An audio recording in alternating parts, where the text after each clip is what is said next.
بسم اللہ الرحمن الرحیم۔ ایسے میرے بھائی اور بہنیں جو اولاد جیسی نعمت سے محروم ہیں، ابھی تک اولاد جیسی خوشی ان کو نہیں مل سکی، تو آج انشاءاللہ میں آپ کو ایک ایسا روحانی علاج، روحانی وظیفہ بتانے جا رہا ہوں جو وظیفہ کرنے کی وجہ سے انشاءاللہ تعالی آپ اولاد جیسی خوشیوں، اولاد جیسی نعمت سے محروم نہیں رہیں گے۔ اللہ تعالی آپ کو اولاد جیسی خوشیوں سے، اولاد جیسی نعمت سے نوازے گا۔ قرآنی وظیفہ ہے اور رمضان المبارک بھی قریب ہے۔ آپ نے یہ وظیفہ رمضان المبارک کے مہینے میں کرنا ہے۔ رمضان المبارک کے مہینے میں ہم اس وظیفے کو کریں گے، اور یہ ہے بھی قرآنی وظیفہ۔ انشاءاللہ تعالی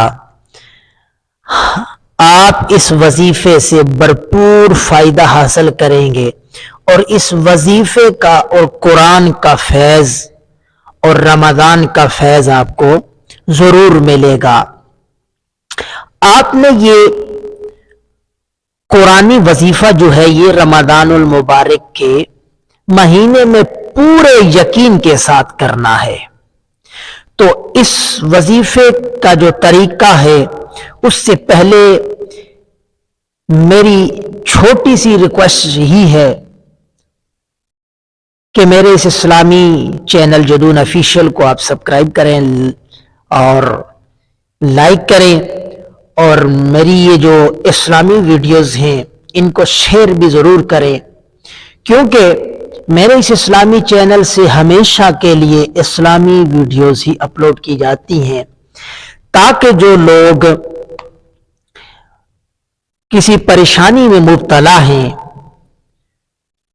تو یہ آپ اسلامی ویڈیوز سن کر اور یہ وظائف آپ سن کر ان پر عمل کریں، اللہ تعالیٰ آپ کو فائدہ عطا فرمائے اور آپ مجھے زندگی پر دعائیں دیتے رہے۔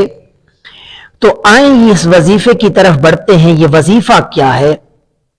آپ نے یہ وظیفہ رمضان المبارک کے مہینے میں کرنا ہے،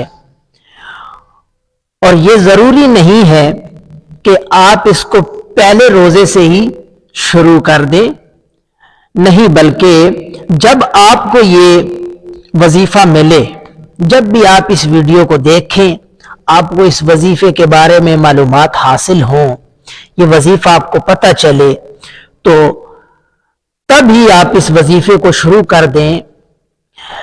یہ پریشانی نہیں رکھنی کہ پہلے روزے سے شروع کرنا تھا تو میں نے 10ویں روزے سے شروع کیا ہے، 15ویں سے شروع کیا ہے، نہیں، جب بھی آپ شروع کرنا چاہیں آپ شروع کر دیں، اور اس وظیفے کو آپ نے بلا ناغہ کرنا ہے، بغیر ناغہ کیے اس وظیفے کو آپ نے روزانہ کی بیس پہ کرنا ہے۔ انشاءاللہ آپ کو فائدہ ہوگا، اللہ تعالیٰ آپ کو نیک اور صالح اولاد جلد عطا فرمائے گا انشاءاللہ۔ اور اگر اولاد میں کسی قسم کی بندش ہے، رکاوٹ ہے، اللہ تعالیٰ مہربانی فرمائے گا اور آپ کی وہ بندش رکاوٹ بھی دور ہوگی انشاءاللہ۔ آپ نے کیسے وظیفہ کرنا ہے؟ فجر کی نماز کے بعد، رمضان المبارک کے مہینے میں جب آپ فجر کی نماز پڑھ لیں، فجر کی نماز کے بعد آپ نے قرآن مجید فرقان حمید کی آیہ مبارکہ کا یہ جو وظیفہ ہے، آپ نے 313 مرتبہ آپ نے روزانہ فجر کی نماز کے بعد پڑھنا ہے۔ ربی حب لی من لدنک ذریۃ طیبۃ انک سمیع الدعاء، ربی حب لی من لدنک ذریۃ طیبۃ انک سمیع الدعاء. یہ آیہ مبارکہ آپ کو سکرین پہ نظر بھی آ رہی ہے. آپ نے یہ آیہ مبارکہ آپ نے روزانہ فجر کی نماز کے بعد 313 مرتبہ پڑھنی ہے، اور عشاء کی نماز کے بعد یعنی نماز تراویح کے بعد آپ نے 313 مرتبہ یہ والی آیہ مبارکہ پڑھنی ہے. یہ دوسری آیہ مبارکہ میں بتا رہا ہوں، ربی لا تذرنی فردا وانت خیر الوارثین، ربی لا تذرنی فردا وانت خیر الوارثین.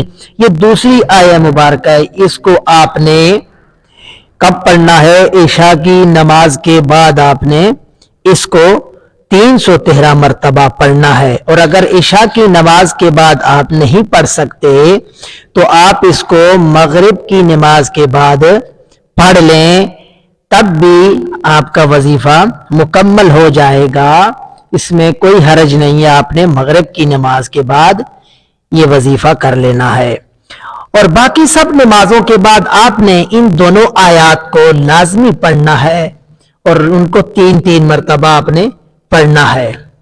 اور اس کے علاوہ ایک اور بات بھی آپ کو بتاتا چلوں کہ منزل کی ایک چھوٹی سی کتاب ملتی ہے، چھوٹی سی ہوتی ہے، بالکل چھوٹی سی.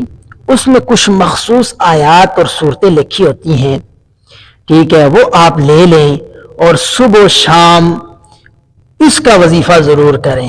ایک مرتبہ صبح پڑھ لیں، ایک مرتبہ رات کو پڑھ لیں، یعنی عشاء کے بعد پڑھ لیں یا مغرب کے بعد پڑھ لیں. اس سے آپ کو فائدہ کیا ہوگا کہ جادو اور بندش جیسی بیماریوں کے لیے یہ منزل بہت مفید ہے، اور جنات کی اثرات سے زیادہ لوگوں کے لیے یہ جو منزل کی جو کتاب ہے، یہ اس میں جو منزل لکھی ہوتی ہے وہ پڑھنی بہت مفید ہے. آپ کی اولاد میں جو رکاوٹیں ہیں، جو بندش ہے، انشاءاللہ وہ اس کی برکت سے بھی اللہ تعالیٰ ان کو دور فرما دے گا، اور جادو جیسی بندش جیسی بیماری سے آپ محفوظ ہو جائیں گے. اللہ تعالیٰ آپ کو شفا عطا فرمائے گا. اللہ تبارک و تعالیٰ سے دعا کرتے ہیں خالق کائنات ہم سب کو، اور جو لوگ بے اولاد ہیں ان کو اولاد صالحہ عطا فرمائے، اولاد نرینہ عطا فرمائے. اللہ تعالی ہم سب کا پر اپنا خصوصی فضل و کرم نازل فرمائے. دوستو ویڈیو اچھی لگی ہے تو اس کو شیئر ضرور کریں تاکہ دوسرے لوگ بھی سن کر اس سے فائدہ حاصل کریں. اللہ تعالی ہم سب کا حامی و ناصر ہو. جزاک اللہ خیرن. دعاؤں میں ضرور یاد کیجئے گا. اللہ حافظ.